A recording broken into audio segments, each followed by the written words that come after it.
Preeti ma'am? Preeti ma'am, are you there? Yes, ma'am. Good evening, ma'am.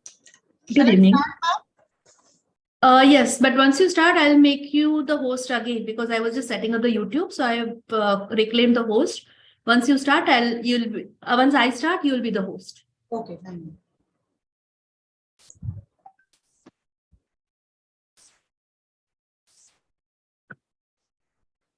Okay, so welcome you all. A very good evening to one and all present here.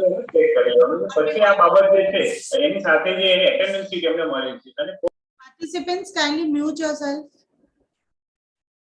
Thank you. A very good evening to one and all present here. On behalf of Rabindranath Tagore University, I, Dr. Pooja Chaturvedi, Deputy Registrar Academics and Program Executive of Institute of Training, Development and Policy Research, in the capacity of coordinator of this event, I welcome you all in the last day of 1 week faculty development program on e-content development, jointly organized by Grand Academic Portal, Dr. Homi Bhabha, State University, Mumbai, Rabindranath Tagore University, Madhya Pradesh, and MLB College, Bhopal. In today's session on e-content writing based with more practical approach rather than theoretical. For today's session, we have a very eminent and talented speaker with us, Dr. Preeti Ooja ma'am. Ma'am, welcome you. Before start, I am fortunate and take opportunity to introduce our speaker, Dr. Preeti Ooja ma'am. She's an associate professor, Department of English at St. Andrew College, University of Mumbai. She has been a trainer at the Oxford Program Teaching Professor 2020-22 for Brigham Young University, USA.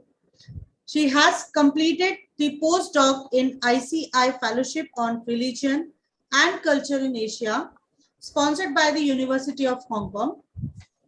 She has published books on higher education, comparative religion, and comparative literature. She is currently working on interreligious studies, marginal literature, and writings. She works in the areas of Dalit studies, Buddhist movement, marginal literature, higher education, skill development through language acquisition. Many more achievements in her credit as well. So now time to over to ma'am. Ma'am, please. Preeti ma'am. Yes, ma'am. Yes. Thank you, ma'am. Thank you so much. First thing is I just put you as the host. So, technical settings, just ma'am, you can reclaim the host now. Yes, ma'am. Thank you. Okay. So 1 minute. We need to reclaim the host.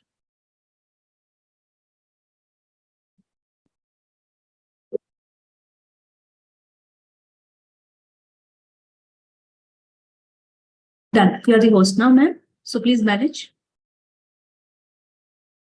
Yes, ma'am. Am I audible? Yes, ma'am. Very much audible. Okay. Thank you. It's always an honor and privilege to meet various faculty members on different platforms. It's been quite an exhaustive week, having a lot of theories, practicals, new areas, new ideas. Koel Malik, quiet yourself, please.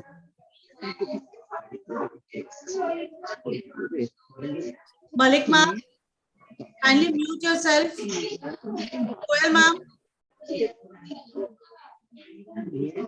Ma'am, as a host, you can mute him. Yes, ma'am.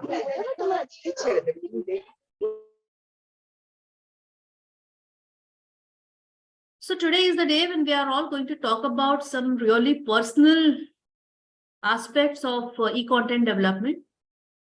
I think since last 5 days, 6 days, we have been talking about what is e-content, how to do it, why to do it.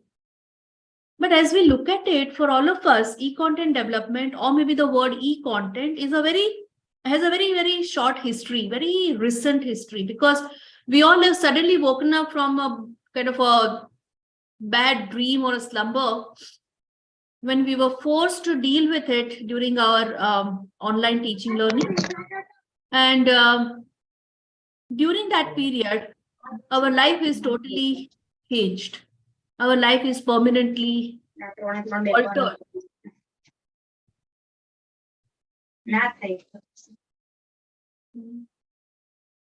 Pooja ma'am, please quiet people, those who are.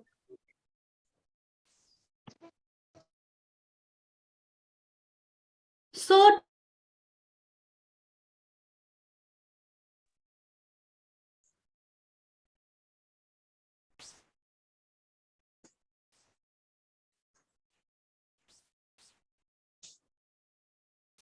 madam, you are muting me also.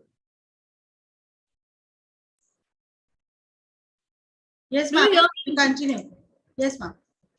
You can continue, ma'am. Okay. So, and as I was telling you, today's talk is more about knowing what not to do, what are the problem areas, why things are being, little pushed on ourselves when we are talking about e-content, and why we all think, or many of us, we think that e-content is not for me. I don't need it. I may not be up to it. I am not technically sound to do it. My students are better off in my physical classroom than the e-content.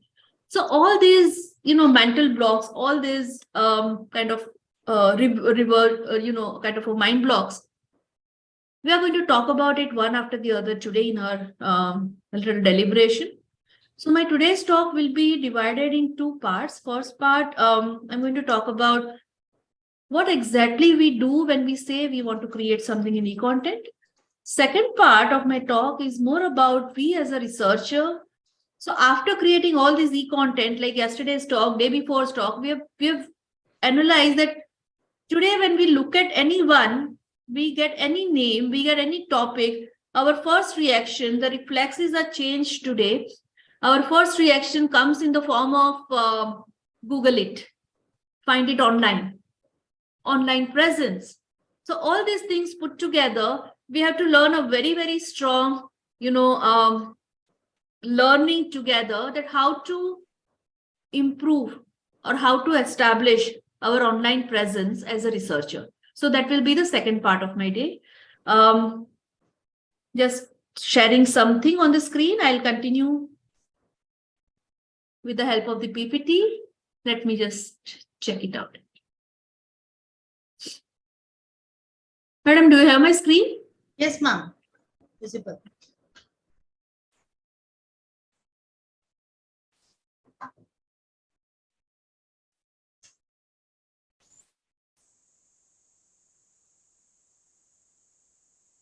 One minute, please.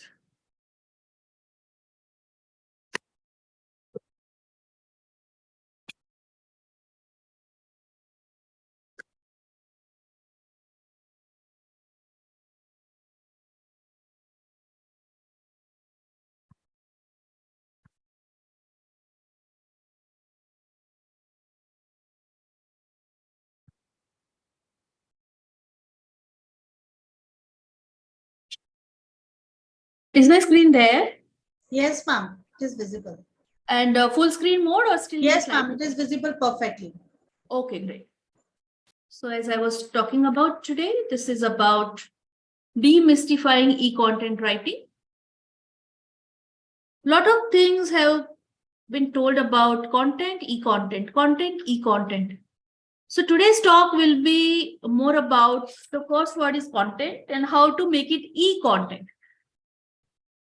It is also about why we need this e-content. It will also be about what are the problems with the e-content, and this is also about what are certain things we have to unlearn as a part of the e-content.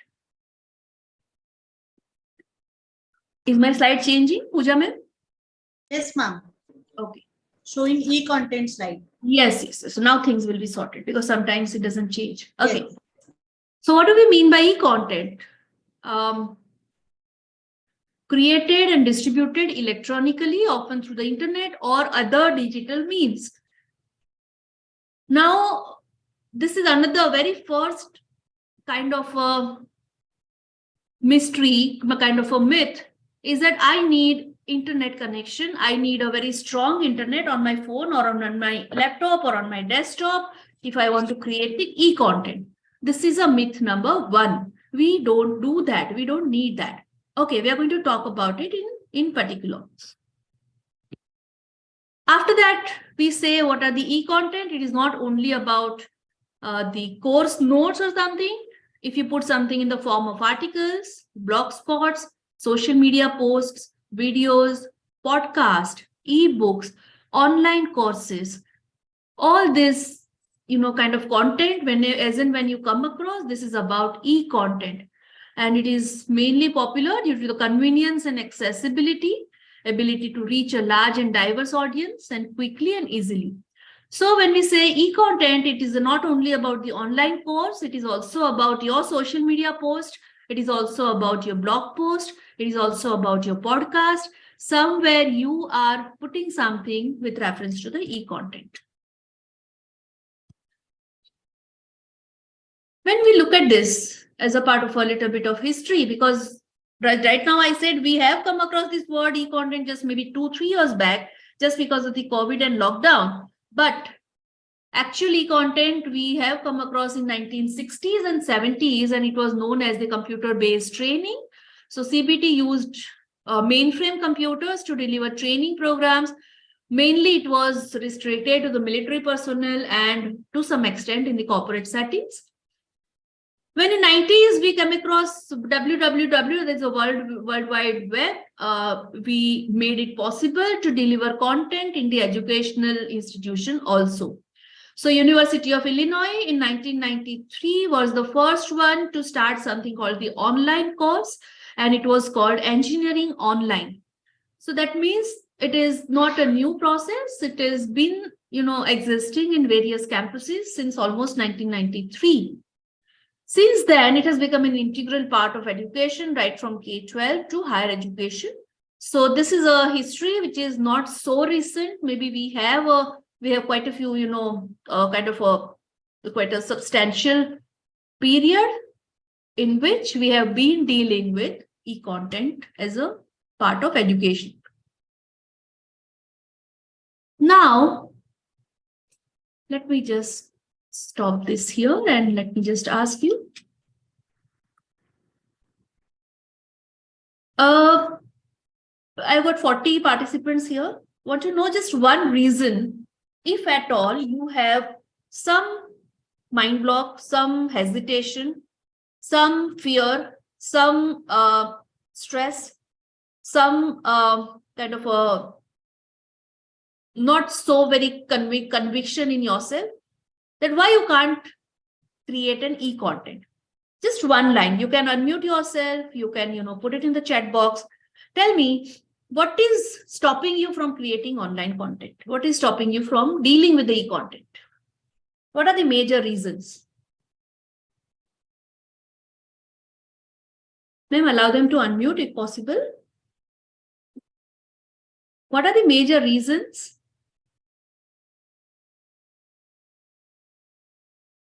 In 2020, if somebody would have asked me what is the problem with your e-content, I said, I don't know e-content. It is not fit enough for my students because I deal with English literature, language, communication skill. I don't think this is feasible to use e-content in my kind of a subject. This used to be my explanation in 2020. What is your explanation? Anyone?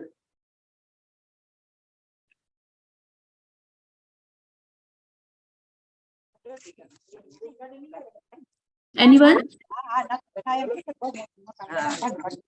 Jagruti ma'am, you said something?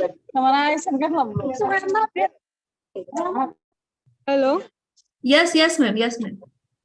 Good evening, ma'am. Good evening. So what is stopping you, or maybe what are the problems you are facing, or you think that it is not possible?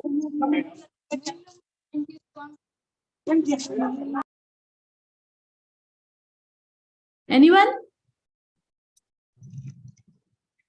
Hello, good evening, ma'am. Yes, Shiba ma'am, good evening. The only hesitation that I have is the scams, online scams that are there. Like when you give your details using different softwares.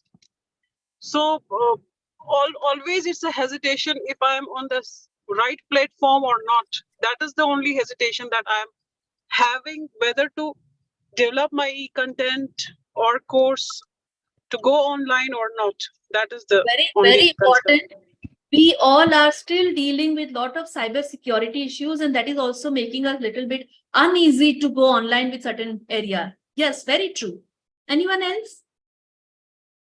So the first reason we could get it, cyber security, and then some problem areas with that.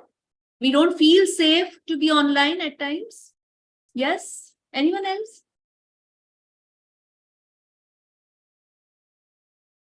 You can put it in the chat box.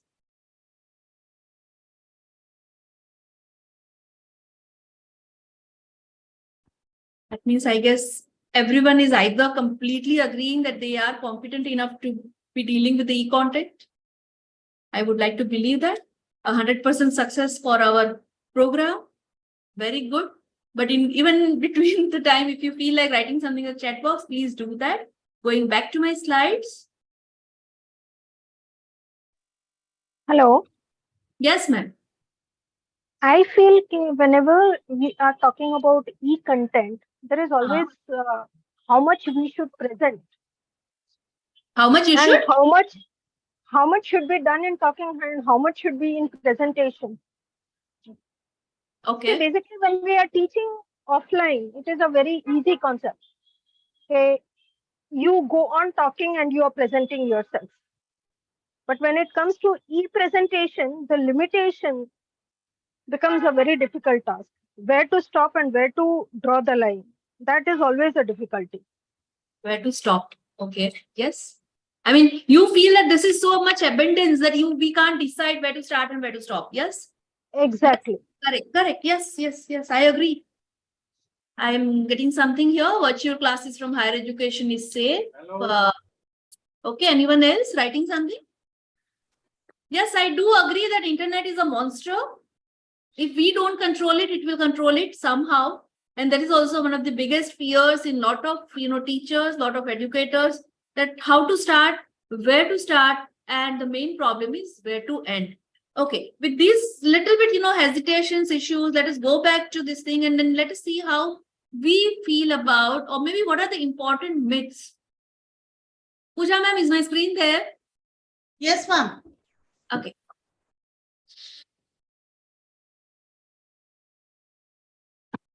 Myth number 1, e-content is impersonal and lacks human interaction. Most of us, we feel that when we get something from online or when we use something online or maybe digital on the digital platform, we are losing out on that personal human touch or human interaction. Unfortunately, this is a myth. This is a misunderstanding. This is a misconception. It doesn't happen that way. In fact, e-content or maybe being putting your content or using content digitally is actually providing you a very distinct identity and interaction. We are going to talk about it further. Another myth, e-content is effective than, e-content is lesser effective than traditional classroom instruction. Many of us, we have experienced the Zoom classes or maybe Google Meet classrooms or maybe the WebEx meetings or LMS, kind of platforms for almost 2 years for our teaching learning. And we have got mixed reactions when we have started getting the feedback after almost 2 years. But many of the educators, they feel that it is not as effective as the traditional classroom instructions. Another myth, we are going to deal with it in our next slides, next talk. Myth number 3, e-content is only suitable for self-directed learners. So yesterday, Dr. Jappi has spoken about pedagogy, heutagogy, and andragogy. And to some extent, we all agree or we all believe that e-content or e-study or e-learning is meant for people, those who are into a kind of a heutagogy or pedagogy or andragogy, depending on the type of topic. This is another myth. It is not only suitable for self-directed learners. Myth number 4, it says that e-content is time consuming to develop. Tell me honestly, how many of us we actually read our entire lecture or chapter or the text or the topic or the reference book before going for the class? And how many times we read it and how much time we spend on that? And even after that, how many of us we actually carry certain kind of notes or some pointers to discuss further? So being an educator, it never happens. It doesn't happen that we don't prepare something for our lectures or maybe our deliberations. So the kind of time what we spend to prepare something for offline is not less than the type of time we spend something to prepare on the online. How it works, we are going to understand. But this is again a myth number 4, as I told you. Another myth, it says that e-content is time consuming. No, it is not. And the last part, many of us, we believe e-content is only suitable for tech-savvy students. Now, this is another way to somehow discourage our own, competence or our own students, or maybe somehow we are underestimating our students. Why do we do that? When you see that today, digital platforms, digital world, virtual world is going in almost every field of life, no one is completely untouched with the digital life, with the online content. When we talk about our students, we are talking about just maybe 2 generations or 1 generation, younger people than what we all are. And their kind of, ability to adapt new things is much, much sharper and better than what we have been through. So when we say that e-content is only meant for tech-savvy students, somehow we are not doing justice to our students. Somehow we are just underestimating them. So these are some of the popular myths we are going to deal with in our talk. Is my screen changing, Pooja ma'am? Yes, ma'am. So writing for e-content and physical content can have some differences due to the medium in which the content is presented. Now, this is another aspect of our talk, that how do we prepare something? How do I prepare my online talk? How do I do? Because more or less we all are dealing with something called PPT, something called PowerPoint, something called Word document, thanks to Microsoft Word, PowerPoint, and Excel. We have some basic, kind of understanding on which platform we are working on for what kind of a content. When it comes to e-content, somehow we have to adopt a little different kind of a strategy, because the need is different, because the requirement is different. Many of us, I'm just openly asking that when we were dealing with online classes, and usually, especially with reference to humanities and social science classrooms from the field where I am coming from, the idea of going to the class and putting our PowerPoints or putting something on screen or on board, it was not that kind of a compulsion for all of us. We used to just go to the class, we used to start with the topic, we used to deal with the students, we used to engage them in different talks, we used to go for some question answers, and more or less it was just one-sided dissemination most of the time, not every time. Now what happens? Do you think that when we are dealing with this something called screen, and when I am just one window on that screen, dealing with almost 100 another smaller windows, can I afford to just talk to them just by looking at my screen the way I am looking at all my students? No, it is not possible. What is missing here? The human touch is missing here.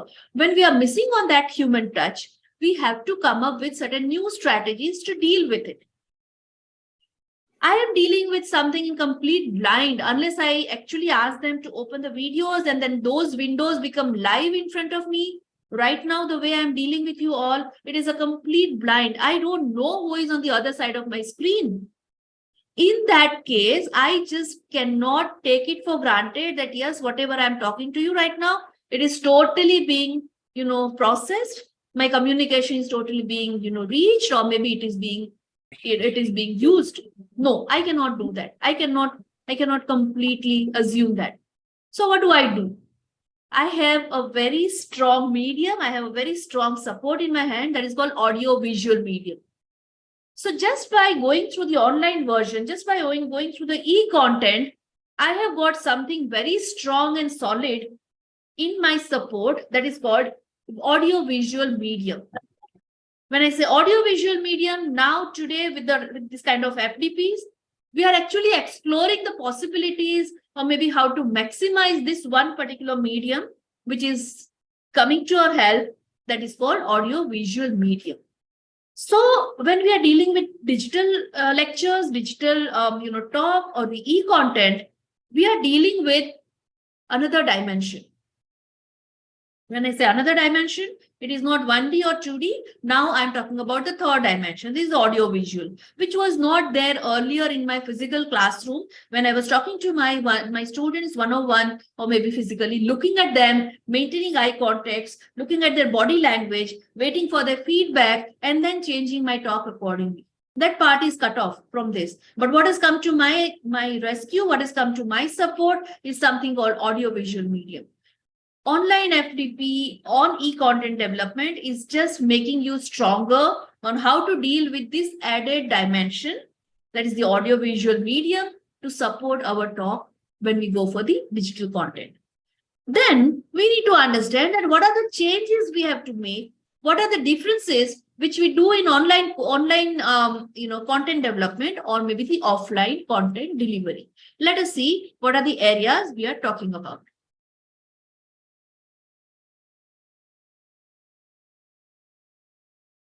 My screen there? Am I audible? Yes, ma'am. Yes, ma'am. Okay. Screen is visible and you're very much audible. Thank you. Thank you so much. Okay, so now we are going to talk about e-content versus physical content, and then what are the differences? What are the major differences? Okay, so let's start with the first one. Difference number one, formatting. E-content is typically formatted differently than physical. For example, you may use shorter paragraphs, bullet points, subheadings, other formatting tools which make it easier to read the digital device. Physical content, on the other hand, may rely more on page layout and design to make it visually appealing. So here, just one small, comparison that the way we deal with Microsoft Word, maybe 5-page article, when we convert that article into one lecture, we may convert that 5 pages into just maybe 10 to 15 bullet points. And we may convert it by, changing Word to PowerPoint or Word to the video or Word to the audio video. So what are we changing? Formatting is totally changed. It is no more feasible or maybe advisable to use the physical content layout, just like page writing or the paragraph writing. Change number one, formatting. Change number two, what we have to understand is the length. E-content tends to be shorter than the physical content. This is because digital readers tend to have shorter attention span and prefer to consume content very quickly. On the other side, physical content is more using the space and time to explore a topic in general detail. Many of you might have experienced this, and this was also my experience, that the same chapter or the same module, when we were teaching in online form, it used to get over in just maybe 5 or 6 lectures. The same module we used to continue for more than 10 to 15 lectures in our classes. How many of you have experienced this? I mean, it's a question, you may reply in the chat box. But the length of the content varies with reference to the medium. E-content, length is shorter. Physical content, length automatically becomes bigger.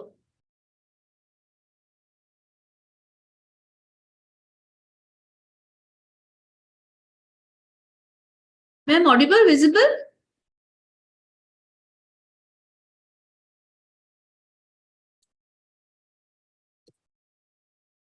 Pooja ma'am, screen changing? Yes, ma'am, changing. Yes, Okay. ma'am. Thank you. Anita ma'am, thank you. Third point here to remember is tone. And the fourth one is accessibility. So what's the tone? E-content often has a more conversational tone than the physical content. This is because digital readers tend to prefer content that is easy to read and engaging. Physical content, on the other side, may be more formal and more technical in nature. So, why do you think Microsoft, Bill Gates, has given us a lot of colors and pointers and designs and layouts and animations in the interface called PowerPoint, and why not that thing is given in Word? Basic thing, the way we deal with Word document, more or less traditional format, more or less physical dissemination format. When we look at it from the e-content, we look at it from the digital content, the tone should be much more conversational. And as I told you, audio-visual medium, we should use it to support us maximum.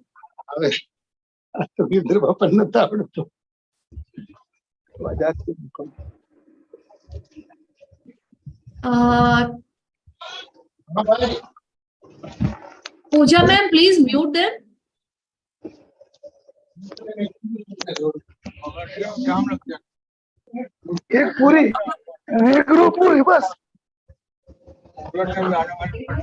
Pooja ma'am, please mute them.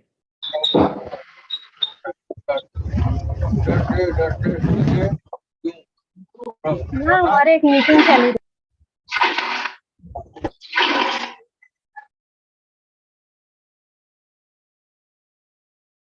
Sorry for that. Coming back, fourth point, accessibility. E-content needs to be easily accessible on different types of devices and platforms. This means that it needs to be optimized for search engine, designed to be mobile friendly, designed to be available online, offline.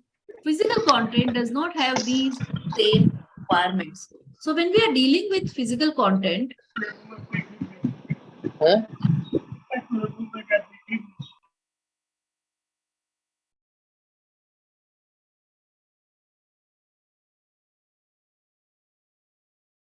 requesting all participants, please mute yourselves, or just requesting Pooja ma'am to please make them mute, because this is not helping the speaker.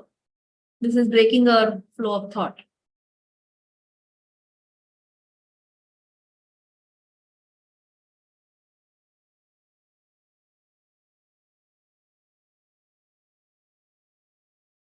So 4 areas we have seen. One is formatting, one is length, one is tone, and one is accessibility. So when we are dealing with e-content, we are actually dealing with 4 different areas, how to deal with this and how, and if we don't try and understand this, it will be very difficult for us to switch over from the physical to the digital.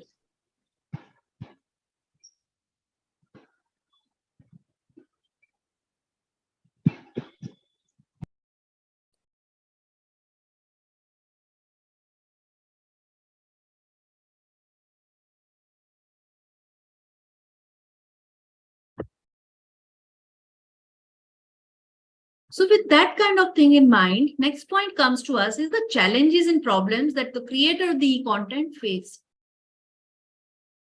I asked you a question with reference to the user of the e-content. Now, after this FTP, or maybe this is high time, we are also changing our role from the user of the e-content to the creator of the e-content. How many of you have created e-contents so far? Any kind of e-content?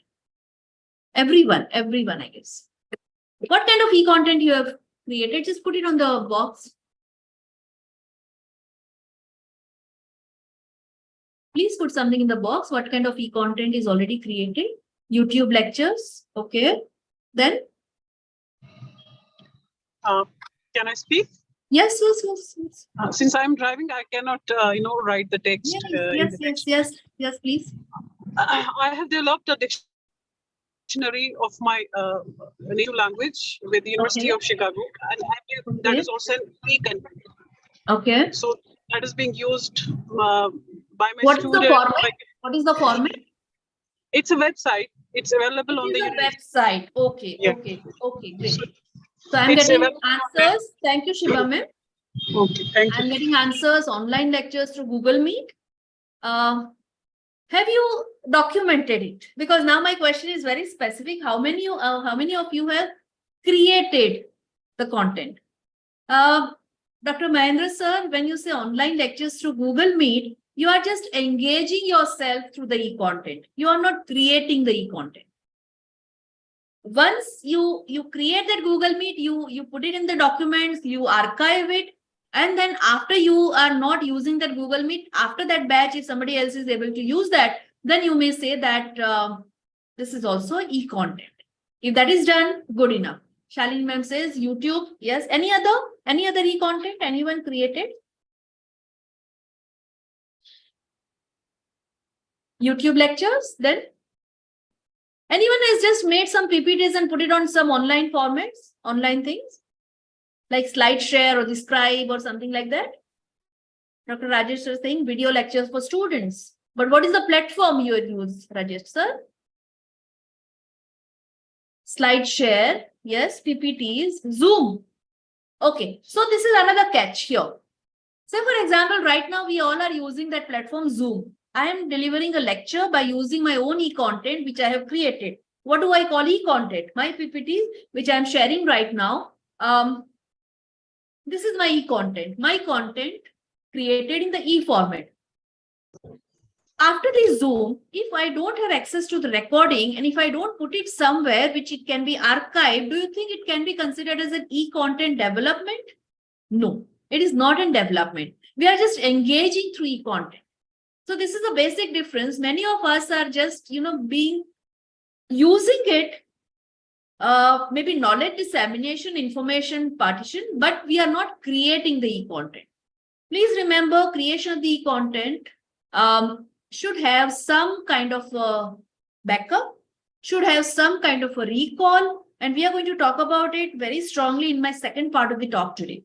But when I say e-content, what have you created? You may say that PPT which is available on SlideShare. You may say that PPT which is available on Scribe. You may say that PPT which is available on my college Moodle or my institution repository.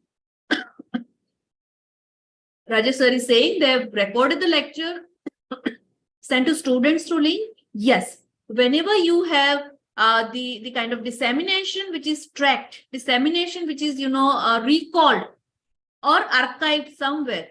This is what is the understanding of e-content creation.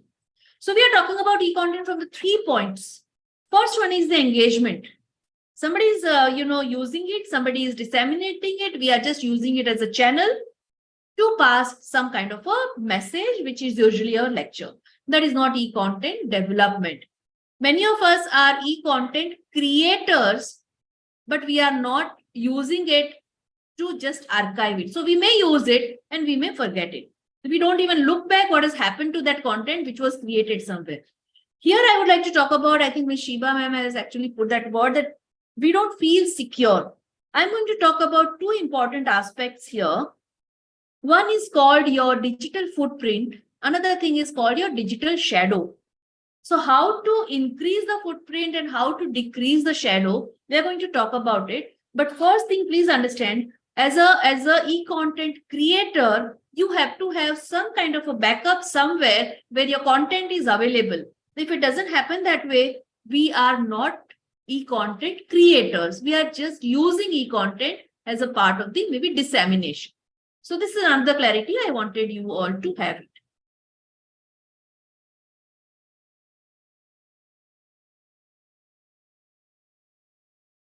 Coming back to the challenges and problems that the creators of e-content face. Now, please take this slide only from the point of view of you being the e-content creator.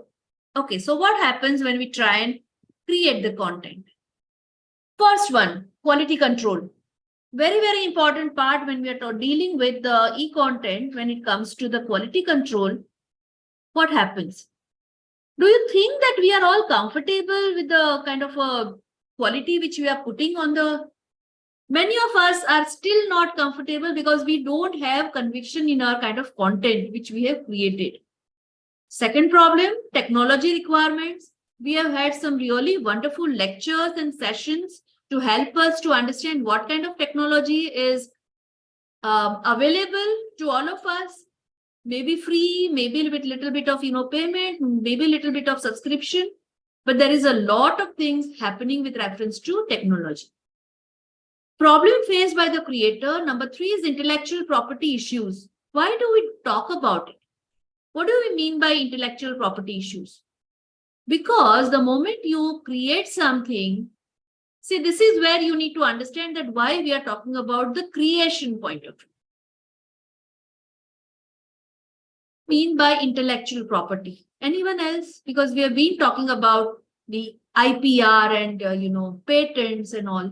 What do we mean by that? Anyone?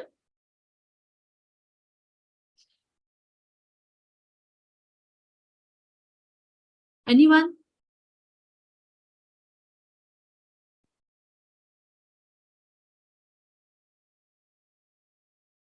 What is IPR? Why do we talk about it here?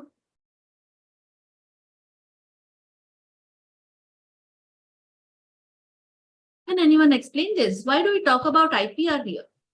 To protect our work, like what you have put on web or anywhere, so nobody Yes. can claim it. Nobody can claim it. So it will be highlighted, it will be reflected as your contribution. This will be your contribution, right?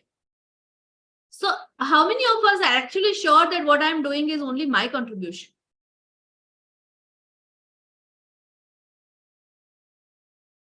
How many of us are actually comfortable saying that, yes, whatever I'm doing is only my contribution?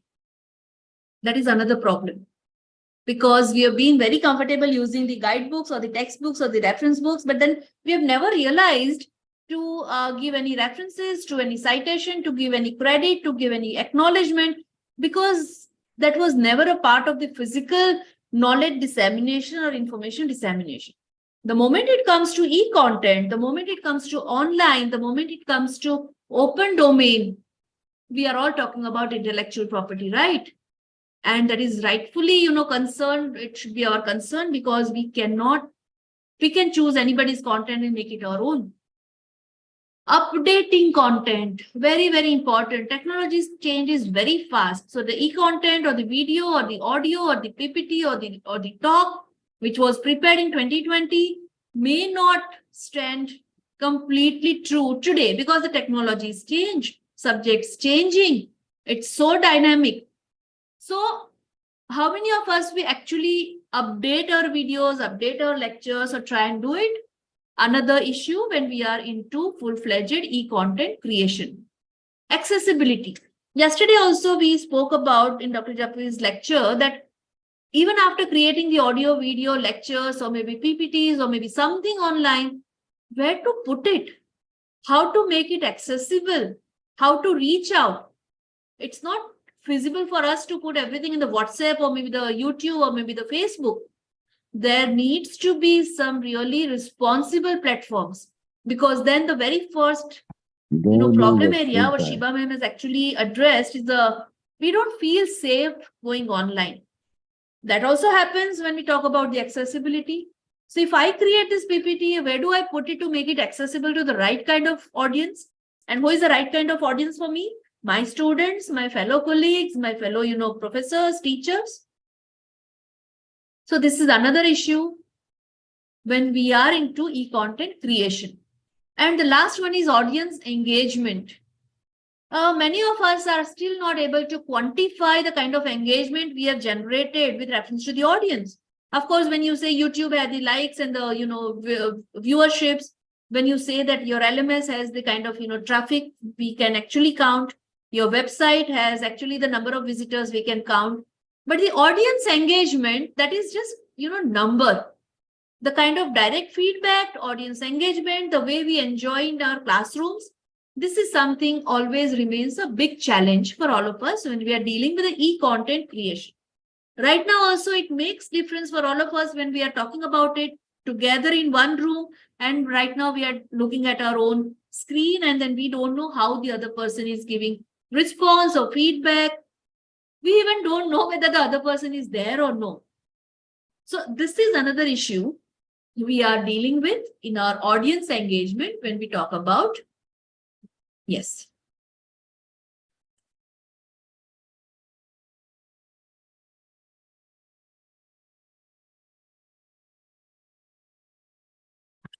Of course, this will be a very short, kind of introduction here because we have already seen a lot of benefits of creating e-content. But just to, as a part of the talk, when we talk about the content creation, why do we even do that? Increased audience reach, cost effective, greater flexibility, improved SEO, that is search engine optimization, increased engagement, greater measurability. If your e-content creation is done and you are getting all these benefits, you are optimizing your content creation that way.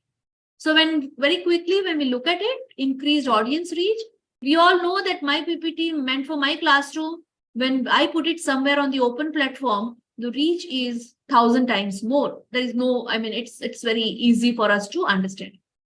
Cost effective. Creating e-content can be less expensive than producing physical content. This is a little, kind of justification here, because when we say one ebook and when we say one physical book, of course, the cost factor always remains higher in the physical content creation. Next point for us, greater flexibility, easily updated, revised as needed. So one textbook which comes to us in the very first, month of the opening of the college or the institute, it remains the same way unless and until it changes its entire structure and go in the bulk changing or modification and comes to us. It takes few months, minimum few days at least. E-content easily updated, easily revised, easily modified, easily corrected. That's the biggest benefit. That means the flexibility. Improved SEO, search engines. E-content can be optimized for search engines, and we all know that many of our websites are being ranked on depending on how which type of e-content we are actually putting it on. We are going to talk about this in the second part when we'll talk about it, how to increase your presence online. Increased engagement, designed to be more interactive, more engaging than the physical content. Yes, of course, because we are using a very strong, appealing medium called audiovisual. So we have videos, we have infographics, we have animations. This is keeping us a little bit more engaged than the black and white textbook reading. Next is greater measurability. It can be easily measured and tracked using analytical tools, allowing us to see how many people are engaged. But this is with a rider. This is not a very convincing point here. Yes, we know it can be measured, but when it comes to quality and quantity, it is only the quantifiable measure. Let us now talk about what are the different types of e-content, not again going, but as my topic today is demystifying. Let us take one after the other type of e-content and understand what we deal with it, what are the problem areas, why we are not optimizing, why we are not, getting complete total benefit of this. Pooja ma'am, any changes so far? So good, audible, visible? Yes, ma'am, you're visible, ma'am. Slides Your changing? screen is visible. Yes, ma'am. It is same Okay, thing, ma'am. thank you. Thank you, sir. So with that, let us just go to different types of e-content. Now, I asked you in the beginning, how many of you have created e-content? So these are your answers here. Even if you have been dealing with any one of these, you are an e-content creator. Articles and blog posts, that is the written content published on websites and blogs and any other online platforms. This is one type of thing. Social media posts. Now, this is many of us, we don't actually, we are not convinced that something which I put on my Facebook post or my Twitter or my Instagram, how do I call it my e-content? Please remember, whatever is created by you, original, is a part of the e-content, whether big or small, short or long. But this is available online, and this is your e-content. How to maximize it? There is another part of. But then many of us are still not able to understand the power of these, powerful kind of social media platforms or social media posts. Of course, we have started utilizing this for our benefit when we have started dealing with, sending notes or sending, sharing a lot of things on WhatsApp and Facebook pages and all. But still, the mind block still remains that social media posts are not very good when you very good, very convincing medium when you create your e-content. Let me tell you today, this is a very wrong understanding, a misconception. If you are dealing with your social media responsibly, originally, not copying or not, taking it casually, this can be one of the strongest medium for all of us to create e-content creation. Of course, videos, we have already seen the power of it. YouTube, Vimeo, and TikTok, and how strongly we are reaching out to that. Podcasts, another audio content creation available for download or streaming. And we have seen a lot of, podcasts or maybe ebook or the Audible or many other platforms are there. Spotify, Apple Podcast, Google Podcast. A lot of apps are there where we have, started using the audio part of the e-content. Now, let me tell you something really interesting here, that audio part of e-content is also going very strong with reference to the reading out of the book Audible, making it audible. Many of us, I tell you my own example, we have been a part of one project in the University of Mumbai where we have started reading out the books aloud. It started with a very small kind of a NGO project. It was called Project Mumbai, and we started doing it with the students for underprivileged background and all. Then we realized that this is a very powerful medium, and many of us are those who drive regularly for a long commute or something. Many of them, they would like to listen to the podcast, listen to the books, listen to the audible version of many talks. And this is coming out as a very strong medium in the e-content. And this is maybe one of the easiest way to make your presence felt on the e-content creation. E-books, that is digital book that can be read on e-readers, tablets, smartphones, and computers. Now, there is one small hitch here. When what we say e-book, many a times the PDF version, downloadable free version also, we call it e-book. To some extent, yes, we are right. But then actual ebook is a digital book only available in the digital format. Next one is online courses and infographics. So online courses, we have optimized our own interaction and engagement to this during last 2 years. And with the NEP in just maybe about to be a part of our life in a very, short period. This is going to be a very, important aspect, very important vertical for all of us, because we have to come out of our physical classrooms of the 4 walls, and we have to deal with the online courses, educational contents, learning platforms, videos, articles, quizzes, assignments, and all. So this is one way to look at it.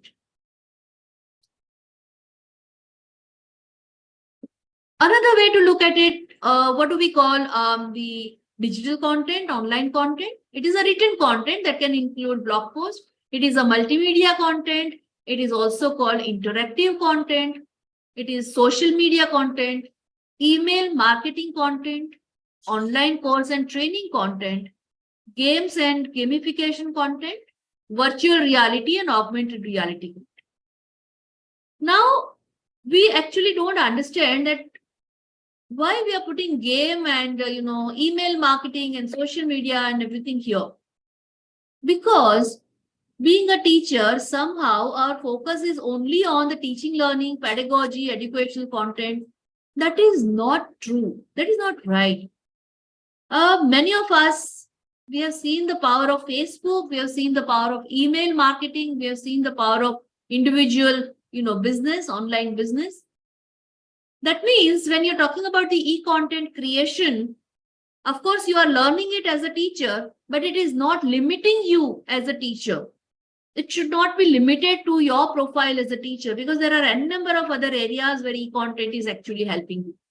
So this is a kind of, this is high time for us to open up, enter into virtual reality, enter into games, enter into online courses, enter into social media content, because here the sky is the limit. So another misconception that e-content is only we are learning for teaching learning. No, sorry, we are learning for life, and life is totally changed now. Coming back to my previous question. Audible, visible, slide changing. Sorry, little bit of. Yes, ma'am. Okay. So why some teachers who are good at teaching with physical content may struggle with creating and using e-content? Again and again, I am coming to this particular question. How many of you believe that, yes, you can handle the class or maybe the teaching, learning, things anytime, but when it comes to e-content, we are not that good.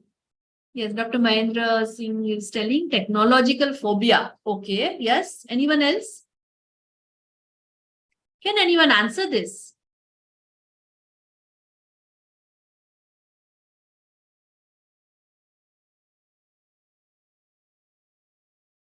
Low self-confidence. And why does this happen, Seema ma'am?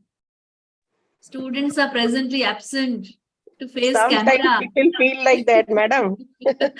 Seema ma'am, we are the same one who are going to the classrooms. There But- we are not having low self-confidence. Some people feel like that, and that's why they don't come online or they don't prefer to teach online. Yes, correct. Camera phobia, less IT savvy. Yes, anyone else? This is a very interesting part because we need to know the reasons which is holding us back.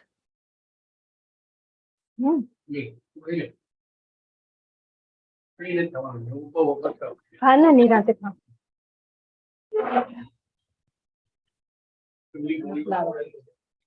खा खा खा बस ना तू खा खा निराते खा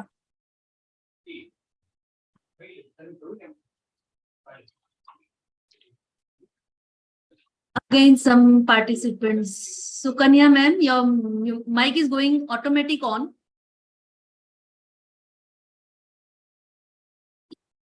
Casual. Participants They kindly don't mute want to yourself. put efforts. What is that, Seema ma'am? Can you elaborate? Ma'am, sometimes some people are very lazy. They feel that when the work is going good with chalk and talk, why to create something and why to put efforts? मेहनत नहीं करना चाहते हैं. No, but we are doing that same work when we go to the class, right? People, जब हम आप मैं और हमारी बात करते हैं तो हम सब डिफरेंट है, इसलिए तो इस प्रोग्राम में है. Yes, correct. Pavan sir is saying extra pricing for online tools. Pavan sir, I don't agree. It doesn't take much to start make your video on your phone or maybe laptop. Okay, but good point, because if you are putting it, that means somewhere back of mind, this point is there. Good, you're putting it. Students to have their own way. Okay. Yes, please. Actually, it may not be costly, but then people have that psychology. They feel that it is costly. Okay. The Yes. sir, whatever sir written above. No, I understand. In fact, कल भी बात हो रही थी हमारी, so tools are costing some money and all. जबकि regular lecture में जाना, it doesn't cost us anymore. We are on our own. We go to the class, we talk to them, we teach them, we come out. Correct. I understand that point. Anyone else? Why some teachers, those who are really good in teaching, Pawan sir says Zoom costs 1,500 per month.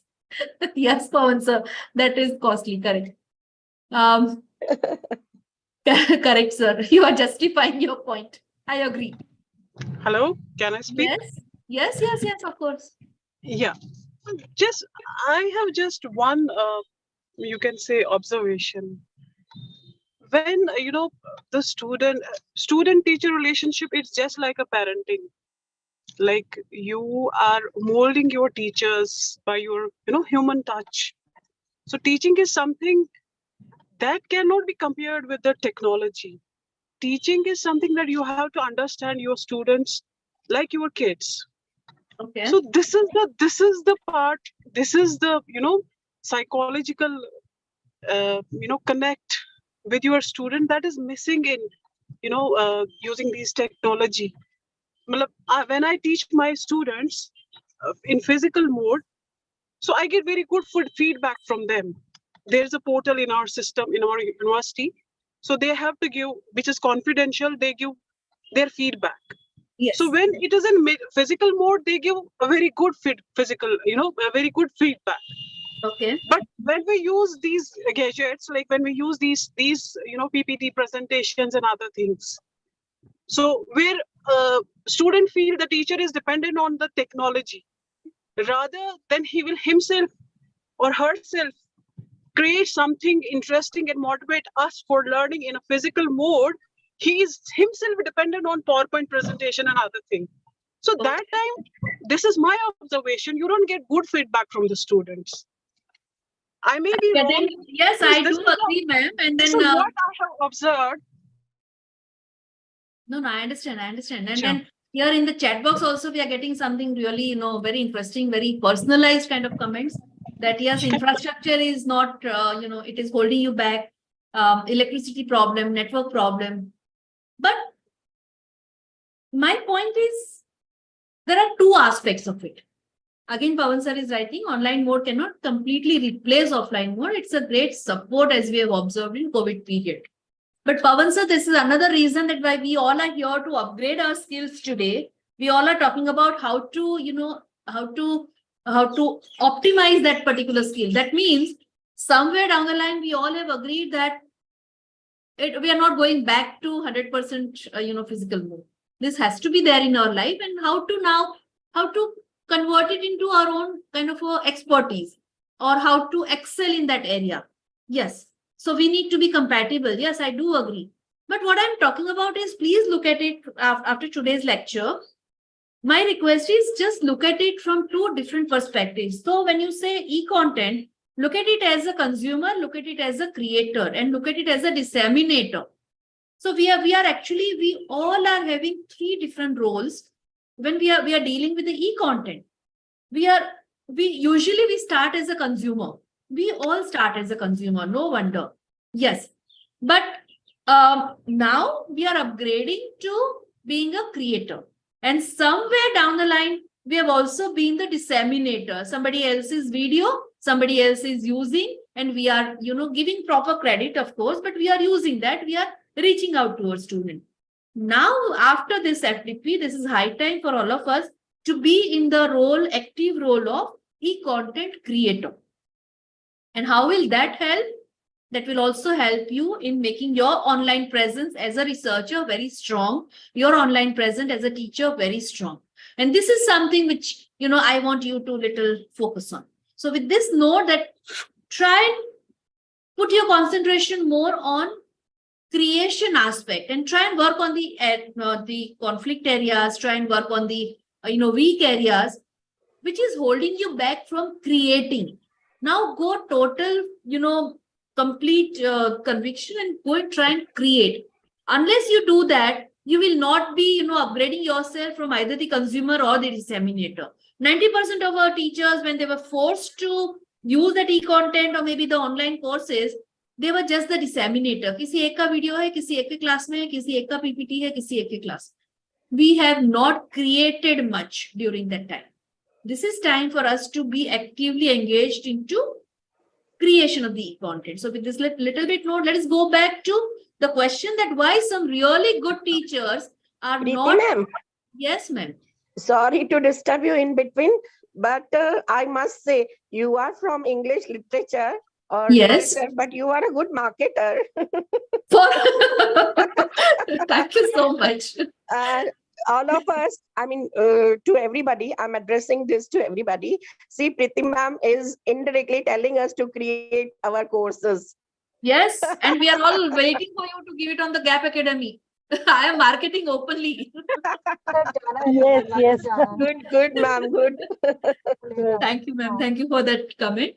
So, but this is the question. And another very important thing, I'm sure you all will agree that every institution, we have our really good teachers, very experienced, very senior teachers, those who are known for their subject domain knowledge or maybe the research or anything. When it comes to e-content, they are the one who are, completely in the backstage. They are not the one coming up very creatively. And this is again a kind of some of them, they feel it is a generation gap. Some of them they feel, and we have got two words also here, digital native and digital, immigrant. All said and done, our senior teachers, those who are actually experts in the domain areas, they are the one who are facing this problem. Unfortunately, in India, we are seeing this very recurrently that if the department, for example, and department has 5 teachers, the senior most teacher will always try and put all this e-content development, making PPT to the junior person.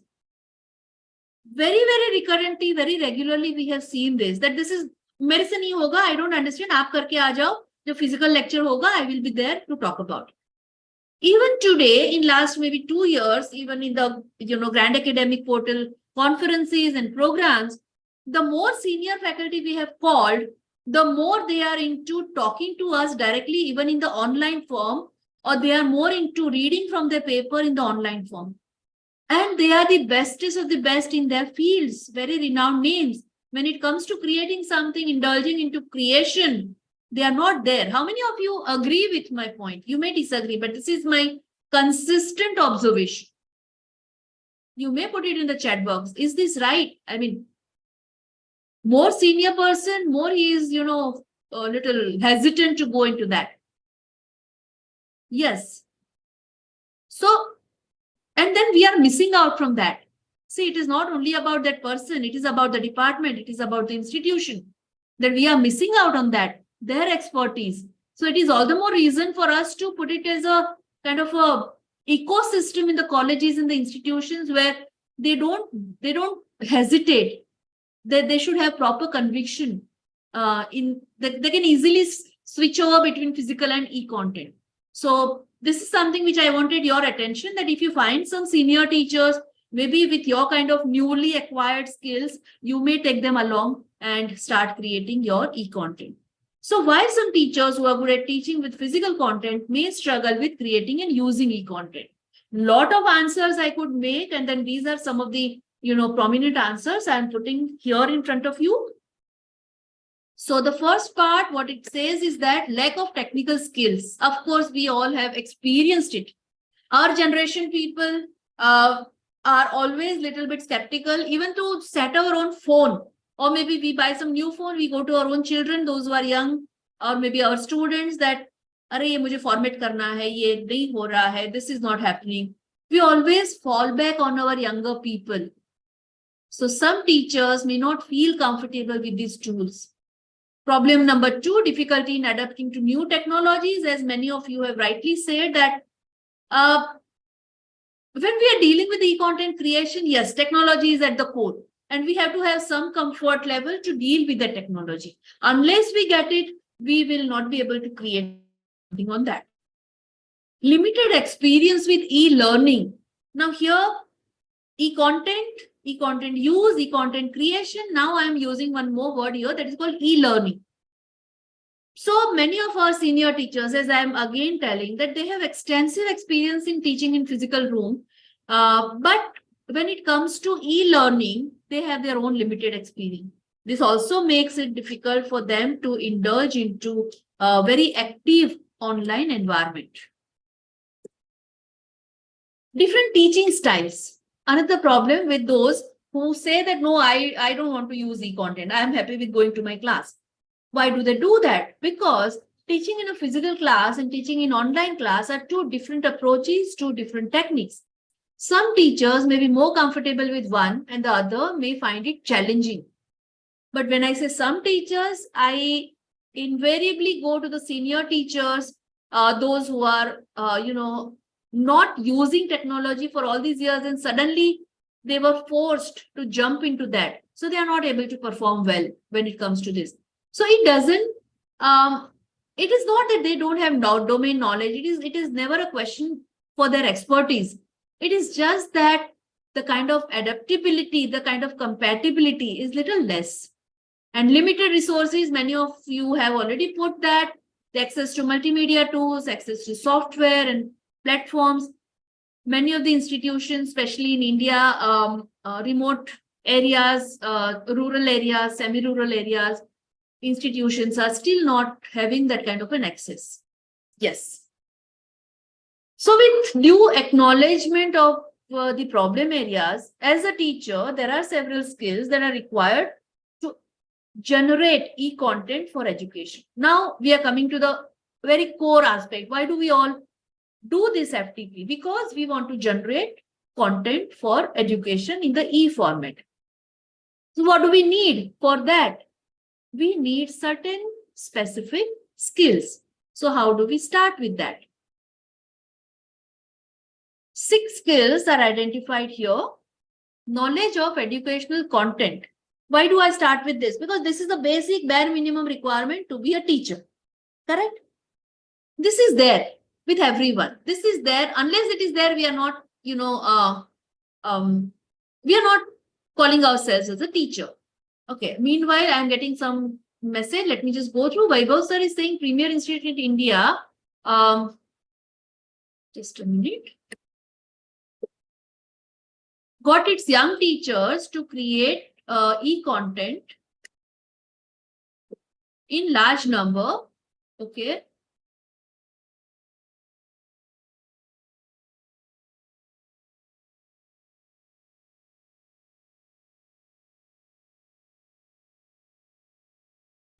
Sorry, I'm not able to get this thing. 1 minute. Okay. Premier Institute in India got its young teachers to create e-content in large quantity and fired them the next year.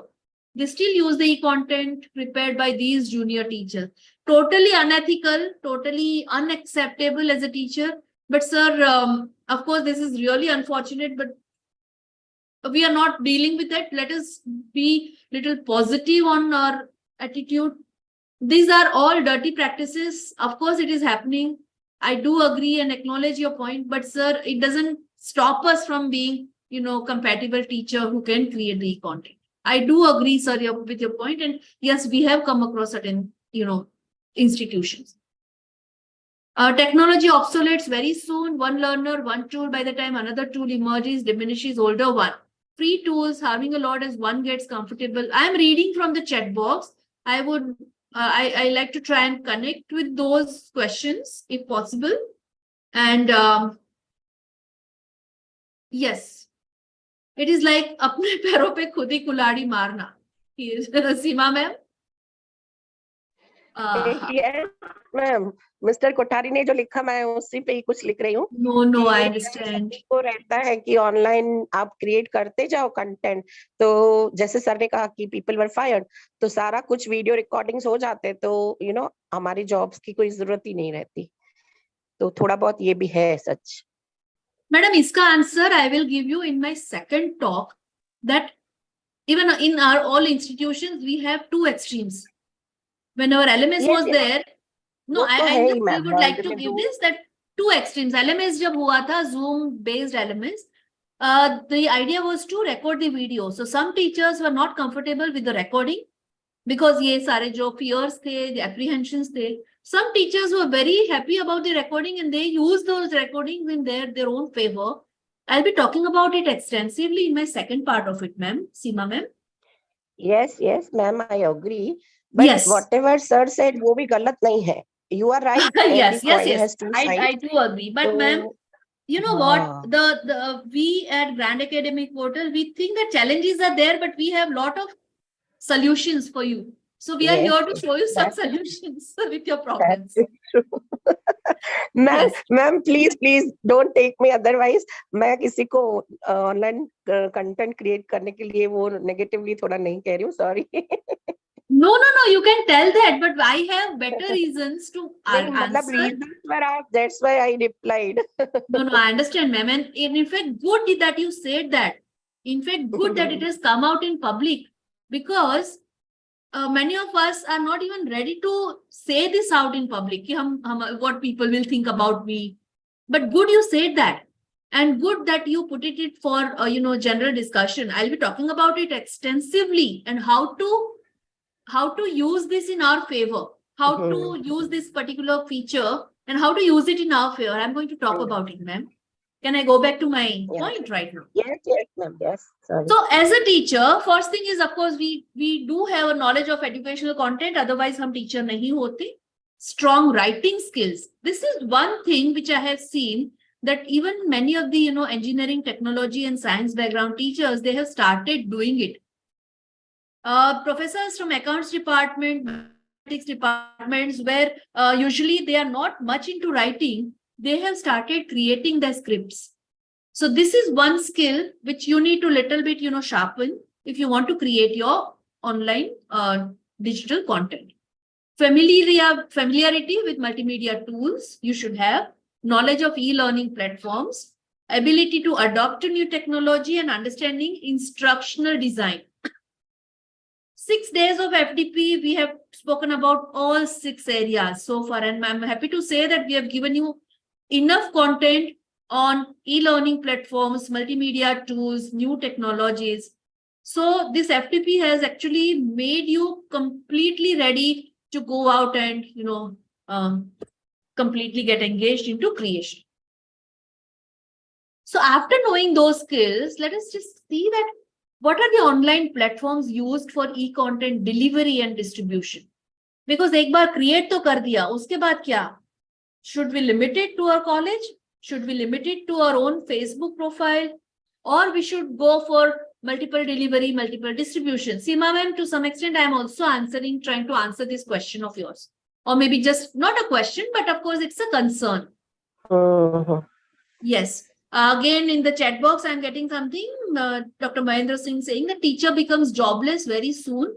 There is no need of teacher in near future. Nahi, sir. This is not the case. We have our strong reasons to, argue against this point. Dr. Pawan Agrawal says, I have kept all my Zoom classes recording on YouTube. Not these are helping whole student community.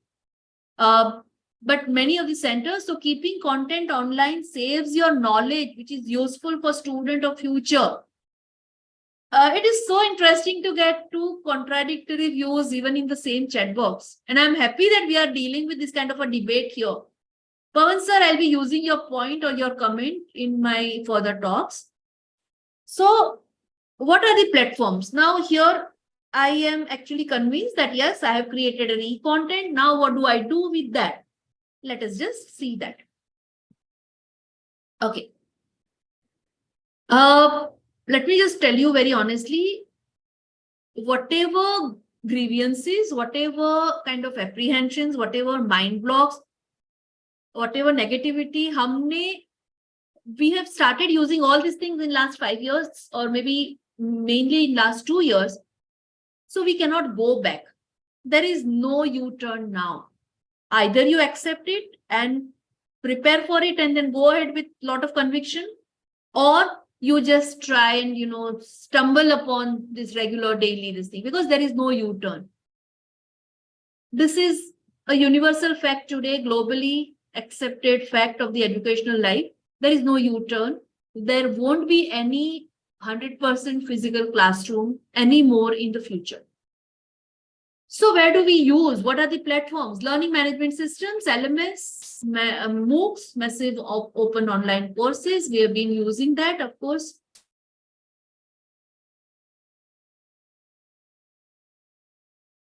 Social media platform. I repeatedly keep telling that social media is not only Facebook, Twitter, and your Instagram. In my second part, I'll be sharing more about the academic social media, researcher social media, and how it helps. So please open up your understanding about the word social media. I'm not only talking about Facebook, Twitter, or Instagram. Personally, I am not on social media, anyone, but still you can find out at least 100 pages on Google about my work. Dr. Gurudatta Japi, not on social media, Twitter, Facebook, or Instagram. Grand Academic Portal as an institution or NGO, not on social media, Facebook, Instagram, but still we have generated that kind of a presence online. So how do we do that? We are going to talk about it further. Video sharing platforms, podcast platforms, online publishing platforms. That means you make a video, it is not only about YouTube. You have enough, kind of options to go ahead with your kind of creation. So please don't stop creating something for online kind of a content. Now, when we say that teachers, so let us see what is the response of students to e-content versus physical content. Tell me, what is your experience? What is your experience? You can unmute, you can put it on the box, because you were very vocal when I asked you about how teachers feel about being online or creating. What are your students telling you? How's it? Do they like it? Yeah, they Hello. liked it, and after Corona also Yes. they were saying that why we don't have online classes. That means they're liking it more. Okay. Mahendra sir said positive response from student. Any specific change you have seen? Mixed reactions? Okay. Ma'am, this Yes, is Pawan sir. Agrawal. I'm an academic counselor of IGNOU. I'm teaching in IGNOU. Yes, sir. And before Corona, I was taking offline classes. And when Corona came, we were forced to go online. Yes, sir. And we sent firstly this proposal to Vice Chancellor of IGNOU that we are willing to start online classes of our center. And he was very happy. He shared our online classes link to all the centers in India. That is so And wonderful. Yes. And the students of North, South, East, West used to join our classes. And that we were used to take in evening 6 to 8 and 8 to 10 in night, because in IGNOU that is distance education and most of the people are working. So they got time in evening and night only. Right. So first they got to learn about the subject from distance only. They were very Yes. happy that these classes are being organized. Then we got some request that you should keep these classes online, because most of the some students are there who could not Yes. attend the classes. So Yes. what I did, I recorded those classes and kept these classes on YouTube. Now my Okay. YouTube channel is having more than 100 videos of 2 hours each. That Yes. means you have reached out to so many students just by Yes. creating something online. Yes. Wonderful sharing, sir. So Yes. happy for you. Yes. Yes. Very, very encouraging comment. Yes. Thank you so much for putting it. And in fact, I would also like to give my own personal experience from Mumbai University. We have a big IDOL center, that is Institute of Distance and Open Learning. And the kind of students, those who are coming earlier, I mean, I've been engaged with that center since last almost 15 years.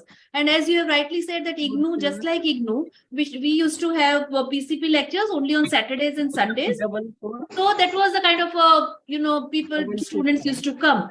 But now with the online videos or YouTubes we are having, and when we look at it, thousands of students are using it. It is so encouraging, sir, that yes, and I completely agree. So I think those who are still into that kind of a dilemma, that why do I even create a video, please do create and put it on the right kind of a platform and just see the kind of impact.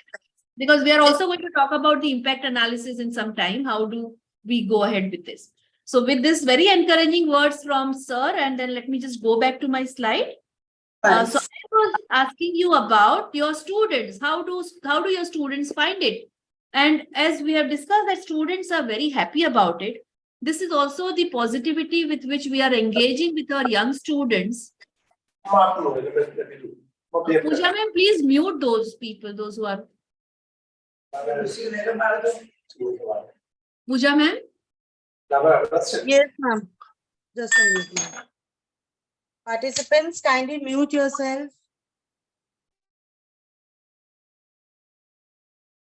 Ma'am, I have made you a host again. Okay. So, Okay, ma'am. unlike the teachers, unlike the instructors or educators, students are very happy with the kind of e-content when we are dealing with online versus offline. Of course, we have some issues, but let us see what is their response.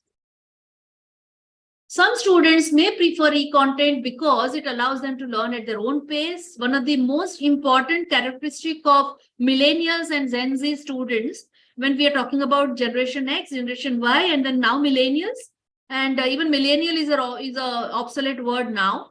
So they are the one who would like to have their own, kind of pace of life.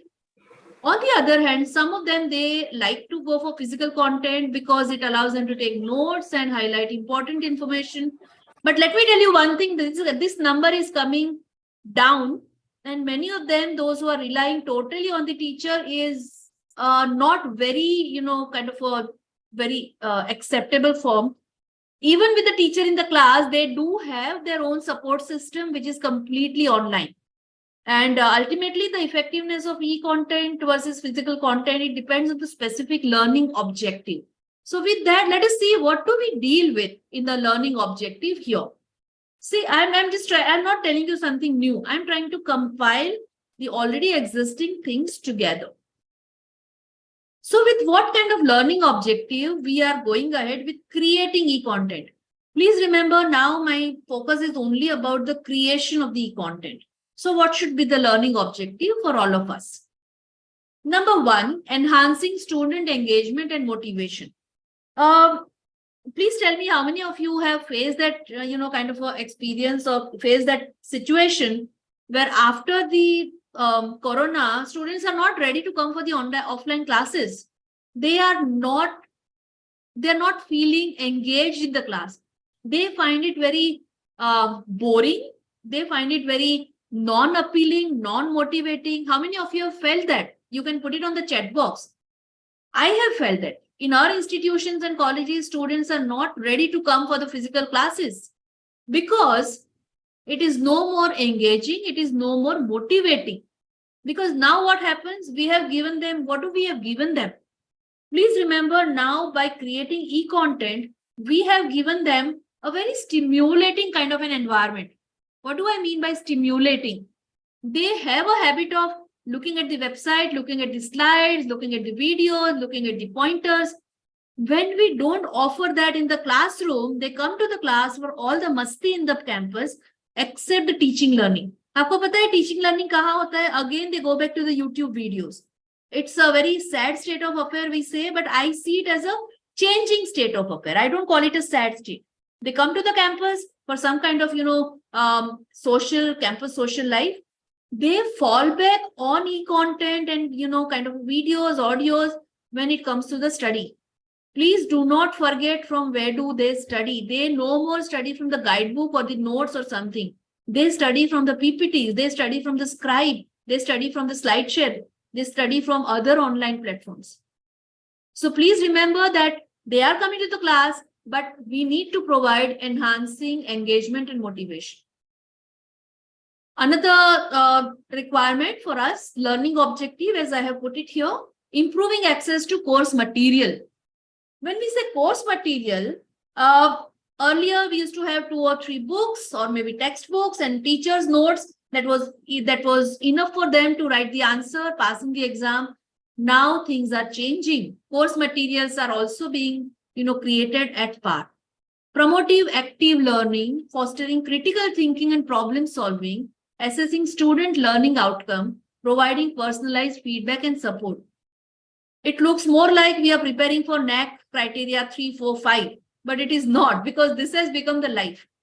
Whenever you say I'm a teacher in the higher education institution, you should be talking, this is what is our kind of a jargon. This is what is our language. And if we don't talk about this thing, somewhere down the line, we are not upgrading.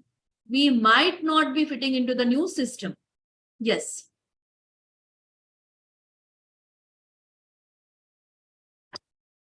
So after knowing about this e-content learning outcomes, how to use individual platforms for e-content development and e-content use. Please remember, we are not doing something for our college or the department or the university. Please open up yourself. Even if this PPT, what I am putting here right now, it is not for one FDP of Grand Academic Portal or HBSU or RNTU. This PPT will be used by multiple people across the world, and how it is going to happen, this is what I'm going to show in my next lecture. But please open up, because whatever you create, it look at maybe 5 years or 3 years down the line, and just try and position yourself how we are using it. So how to use individual platforms. YouTube. Very first thing, many of us, we were comfortable, we are still comfortable to put our things live on YouTube. YouTube lectures, tutorials and how-to videos, animated explainer videos, interview and panel discussions, virtual field trip, educational blog and blog. Hamari limited understanding is only till the YouTube lecture. Iske baad wale 1, 2, 3, 4 and 5, we have not yet fully explored in the teaching learning environment. Do you all agree? Any comments on this? Sorry. When we say YouTube, we are only talking about video lectures, but it is not true. We have YouTube tutorials, we have how-to videos, we have animated explainer videos, we have interviews, we have panel discussions, we have virtual field trips, we have educational blogs, which are all only on one subscription-based YouTube channel. That means our own limited understanding of particular medium like YouTube is also not helping us. Let me just give you one small example. I give you one example of a very good institution in Ahmedabad. What they have done is their own alumni students, they have interviewed them, very structured interview, and then they have put all these videos on the YouTube, and then during those videos, they have actually reached out to the future, kind of admissions. I'm talking about a private university, of course, but their YouTube channel is used to market their own institution. And what was the very important USP? US, UK, and sorry. Shiba ma'am, please mute yourself. And we have not yet fully explored that kind of an area. So interview, panel discussion, virtual field trip. How many of us have put our entire 360-degree campus tour on our YouTube? Even that is a very important thing for us. 360-degree of department tour, 360-degree of maybe faculty tour. Why can't we use it? We are not only creating the study material, we are creating the content. Please remember, content is different from the study material. Our limited understanding is actually telling us, okay, study material, course-based material. Please open up whatever you create, not necessarily study material, but still you are creating a content which will be useful. You are in the right direction to go for the e-content development. Maybe very quickly, I am touching upon these 4 or 5 areas. So how to write a script for a YouTube video, introduce the topic, explain the key concept, provide context, review and summarize, add a call to action, be conversational and engaging. Script should be tailored to the specific need, should be informative, engaging. I'm going a little fast here because I think these are all the things covered in our past sessions, that how to write a script for the YouTube, how to write a script for the other media. But there is a structured procedure when you want to create a kind of a video. I'll be also showing you some actual videos which were created by following this structure. Many of us, we don't know from where to start. I think yesterday's talk also, Dr. Jappi touched upon these areas, that how to create videos right from 2 minutes to 10 minutes, how to start, how to end. We have learned a lot in this FTP. So this was about YouTube. How to use Moodle for e-content development and teaching.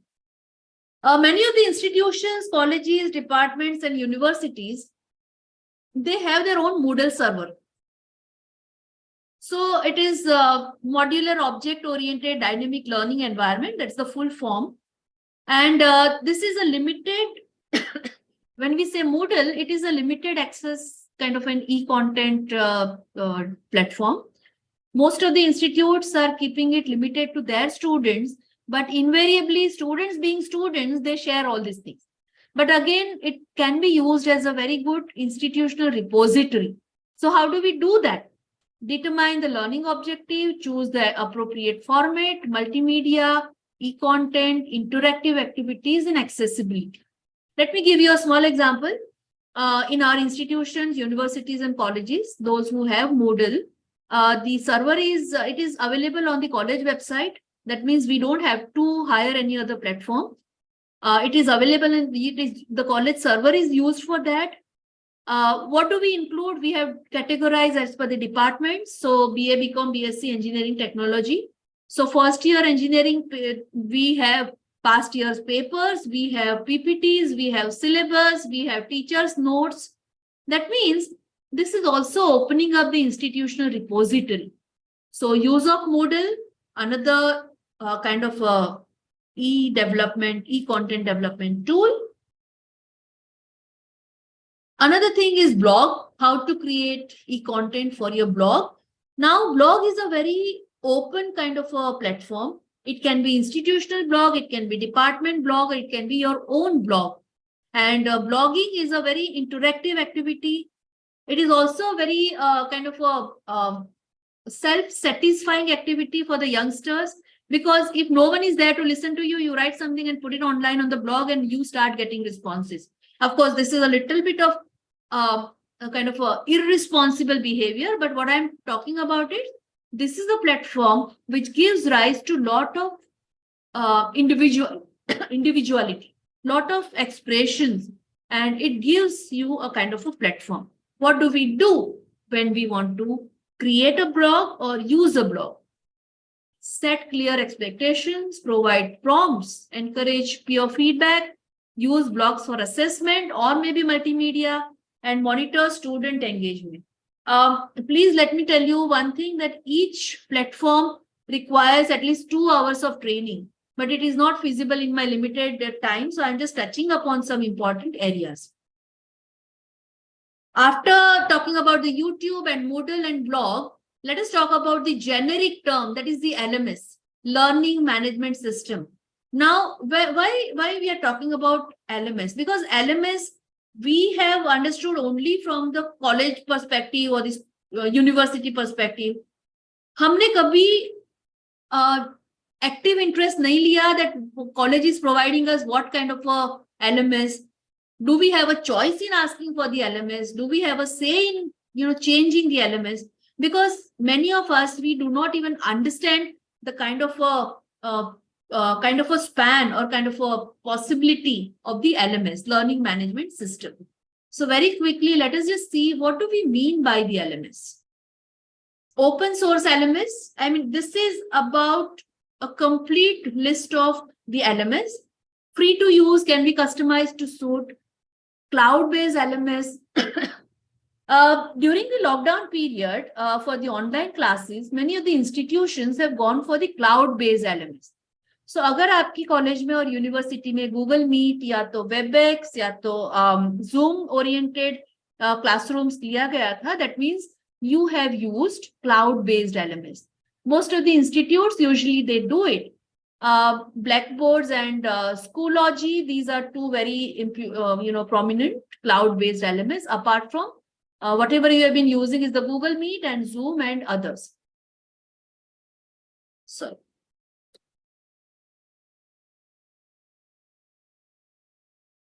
corporate LMS. So it is not only we, the educators, are using, even corporates have designed very interesting LMS. And Cornerstone and Saba, these two are prominently used in corporate kind of an online content creation. Please remember, even corporates are very much invested and engaged into online creation of content for their purpose. So it's not only we are doing it, even they are doing it on a much larger basis. So for them, 2 examples here, I can put is Cornerstone and Saba. Academic LMS, we have already seen Canvas and Blackboard. Mobile LMS, this is only restricted to mobile devices. So Edmodo and Moodle Mobile. Moodle Mobile is again very interesting take for the students. Let me just give you one small example. Some of the colleges in Maharashtra, they have tried this Moodle Mobile. So क्या करते थे उसमें Moodle Mobile students used to download all the content. एक बार आपने Moodle Mobile use किया, content creation and content saving हो गया आपका, then you do not need your internet to use it. And these are the teachers and the students, those who are going to the rural areas, and using the e-content without even the digital, without even the data or without even the internet. So this has become popular to reach out to the larger audience. And social LMS, again, Schoology and Edmodo, two important examples. But the social LMS is also about social networking features. So when we are dealing with the social media, they also do indulge into social elements. Learning management system for colleges and universities. So from the larger part, I am little bit narrowing down what kind of LMS we should have in our universities or classrooms. Moodle, Blackboard Learn, Canvas, Brightspace, Sakai, and Schoology. More or less in the 3-4 days of your talk, many of the resource persons have already spoken a lot about it. So I'm not giving you, I'm not indulging much into this, but just wanted to tell you that we have options for our LMS, and many of them are now offering for free if you apply as a educational institutions, and they are not charging much, just maybe some AMC charges or what they call is the license fees, and then every year they renew the license and they charge some minimum amount. So Moodle is another very important thing for all of us to have it, at least at the institutional level. Now, let us assume that you have created your e-content, but you do not want to put it for your college, or maybe you have used it for your college, but now you want to open up, you want to go global. So how to do it? So what are the platforms available for teachers to create and upload e-content either individually or independent? And we have a lot of choices. It is like spoiling us with a lot of choices here. YouTube, Vimeo, Google Classroom, Edmodo, WordPress, Articulate 360. Articulate 360 is a very interactive, kind of a platform with a lot of simulations and courses and quizzes. It also includes such as drag and drop authoring and responsive design. So I, in fact, suggest you that today you try and see how you can incorporate Articulate 360 for creating your video, or actually using one. So those who have already created YouTube videos, my suggestion is try and put it on either 2 or 3 of these platforms and not only limiting yourself to the YouTube. This is the last part of my first talk, creating mobile friendly e-content. Please remember, many of us have stopped using laptops unless it is very, very necessary. We all are living our lives in that from our palm, from our mobile screen. So creating mobile friendly e-content is a very important thing, because many of the websites are not very mobile friendly, and that is the reason why it is not reaching out to right kind of the audience. So use responsive design, keep it simple, use a mobile first approach, use mobile friendly format, because there are certain formats which are totally mobile friendly, and test your content before putting it. So those who have created videos or the PPTs or any other content, try and open it on the mobile. If your interface is coming properly, then only you put it across, because please remember the consumption of e-content is done by the students more than 90% through mobile. And that is one more reason for all of us to use our content in a mobile friendly atmosphere or the ecosystem. So with this, part 1 of my talk comes to an end. Maybe 10 minutes break, Pooja ma'am, or 5 to 7 minutes. But before Yes, that, ma'am. any questions, queries, comments, or suggestions, or your experiences? Maybe we can go for 5 minutes. Participants, Pawan if sir, you have are any query regarding the first session, you can ask. Sir, I'll be sending some contact details here, or maybe I'll put it in my slide, my PPT when I share it online. Yes, ma'am. Pardon me, madam. Yes, yes, please tell me. हाँ, good evening Preeti madam. Good evening, good evening.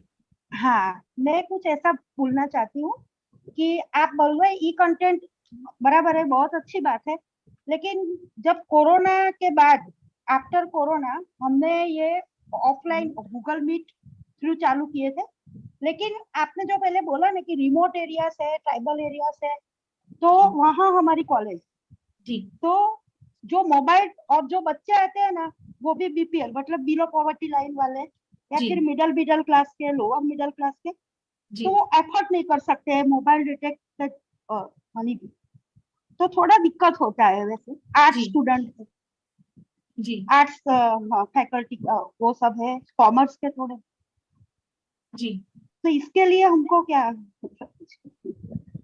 Madam तो wifi facility भी available नहीं थी वो time पे, तो हमारे इतने स्टूडेंट तो ऐसे थे कि बोल रहे थे कि जल्दी ऑफलाइन शुरू होता अच्छा है। Unfortunately, yes, I do agree. Yes, madam. But what I'm telling you right now, that look at it from your perspective, madam. अगर आपने एक e-content बनाया, अभी all said and done, most of the teachers, educators, we do have our smartphones, and at least limited data access we do have. By God's grace, we are at least earning that much that we are not still into that kind of a mofussil state where we are dealing with kind of a completely no data availability or something. Of course, we do have limited access, but we do have data. अभी आप समझिए एक बात madam कि direct connection between ई content development और internet accessibility ये इतना direct connection नहीं है। अगर आपने ई कंटेंट डेवलप किया है तो आपका ई कंटेंट हमेशा इट इज नॉट फिजिबल कि आप खाली डेटा के थ्रू ही जाएंगे। जैसे मैंने आपको अभी एक एग्जांपल बताया दैट डाउनलोड पूरा करके then they are going to the villages, like आपके जैसे जो थोड़े से इंटीरियर एरियाज में कॉलेजेस है, बट फोन में डाउनलोड करके उनके साथ शेयर करना it is very much feasible madam. और अभी at least to transfer it on the desktop वो भी फिजिबल है मैडम। इनफैक्ट अभी जैसे काफी सारे एनजीओज है, even government agencies, they are also helping us in doing it. तो डेटा और ई कंटेंट डेवलपमेंट का कनेक्शन अभी इतना स्ट्रांग नहीं रहा। हाँ, सही बात है। Yes, okay okay, thank you madam. Mahindra sir बोल रहे हैं ma'am some students don't have mobile also during COVID-19 and still I do agree sir and we have to be sensitive about it. So जब online compulsory कर दिया था government ने तब काफी सारे even teachers union and students union they were opposing it. So we are back to the mode. But sir, what my point is, we have to upgrade ourselves into creating something. Of course, this is a little unfortunate part of our lives where we are dealing with those students. So ये थोड़ा सा एक अलग area of talk है sir, where how do we add that part of student also into our mainstream, or how do we support? Sir, our limited point of talk today is how to create something, how to add into the existing knowledge, or how to disseminate it. और आपने तो काफी अच्छा point दे दिया that उनके पास तो mobile भी नहीं है। Sir why can't we do something where आपके PPTs आप उधर जाके उनके फोन में और उनके डेस्कटॉप में बता सकते हैं? I mean, extreme point I'm talking about. Yes, I do, and with very lot of sensitivity I'm telling you this. But sir, when we are looking at other 90% students, and दूसरी बात, let me just tell you here that when we are dealing with the online, just word online, आप सबने देखा होगा हमारे सब्जी वाले, हमारे वेंडर्स, हमारे daily labourers, they all have smartphones and they all have juggled it, they all have made themselves comfortable.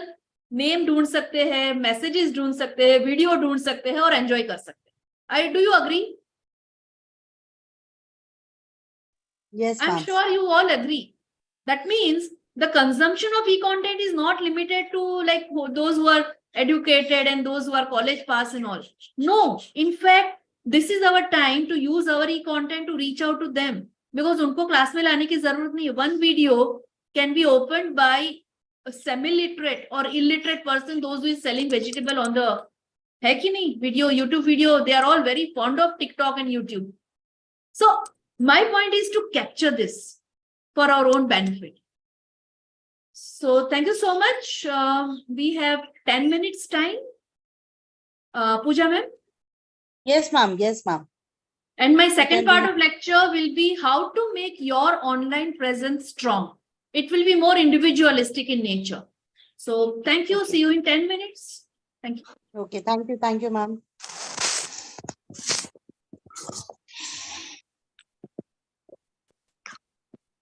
All the participants, we have 10 minutes break. Kindly come back at 7:05.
ये खुला रह गया ये।